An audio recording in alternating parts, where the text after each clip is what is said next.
بسم اللہ الرحمن الرحیم۔ السلام علیکم ناظرین۔ صدر کسان اتحاد پنجاب چودھری عبدالرؤف تتلا نے تحصیل گوجرا کے لیے طاہر عباس مالی کو فائنانس سیکریٹری نامزد کر دیا ہے۔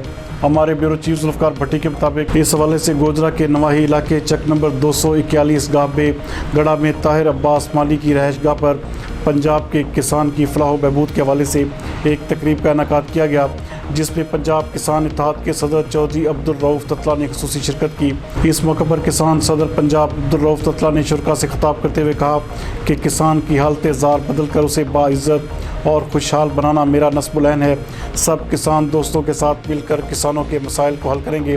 اس موقع پر تحصیل گوجرا کے فائنانس سیکریٹری طاہر عباس مالی کا کہنا تھا کہ ہم عبدالرؤف تتلا کے ساتھ مل کر گوجرا کے کسانوں کی آواز بنیں گے اور ان کے ہر طرح کے مسائل کو حل کیا جائے گا۔ اس موقع پر میاں عبدالرؤف، زاہد عباس، صحافی برادری میں سے میاں عبدالرؤف، میاں زین العابدین، ذوالفقار بھٹی اور دیگر شعبہ زندگی سے تعلق رکھنے والے افراد بھی اس پروگرام میں شریک تھے۔ اس پروگرام کے اختتام پر مہمانوں کے لیے وسیع پیمانے پر کھانے کا اہتمام بھی کیا گیا۔